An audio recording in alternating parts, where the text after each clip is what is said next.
Oh, sorry, didn't see you there. Farmers are getting paid to dump milk.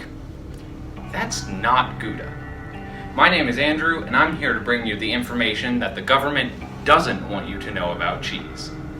I mean, can you believe that? I know that the cost of cheese is lower and thus the demand for milk is lower, but it's still perfectly good milk.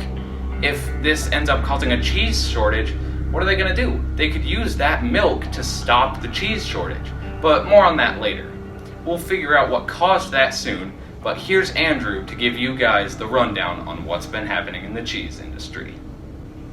Thanks, Andrew. You won't believe how crazy the last 5 years have been for cheese. Here's a graph to show you. This shows the price per pound in US dollars of domestic cheddar cheese. The price has stayed in the $1.25 to $1.75 range from 2016 to 2018. And then it starts to climb in 2019.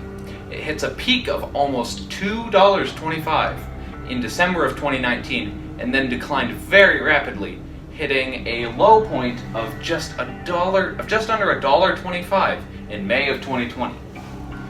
In the 2 months following this low point, the price more than doubled, spiking up to a ridiculous $2.6. Then it goes down to about 1.7, back up to 2.5, and then down to 1.6 in December of 2020, where it has stayed since, except for getting up to about 1.8 in May of 2021.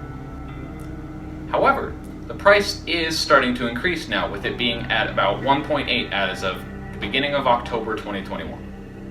Now, over to Andrew to give you more on the situation with farmers dumping milk. Thanks, Andrew. So, why is the cheese price so low, and why are farmers needing to dump huge amounts of milk? Well, there's a declining demand for milk and cheese, and there is a good reason why.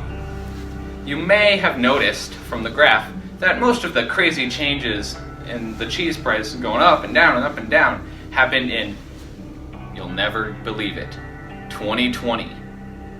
That was a crazy year for everything, and COVID really did screw with the cheese industry, just like it did with everything else.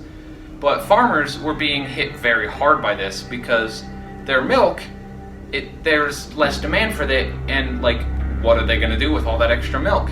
And the low demand, in fact that nobody wanted to buy cheese from the farmers, it just means that they have to dump tons of milk and cheese.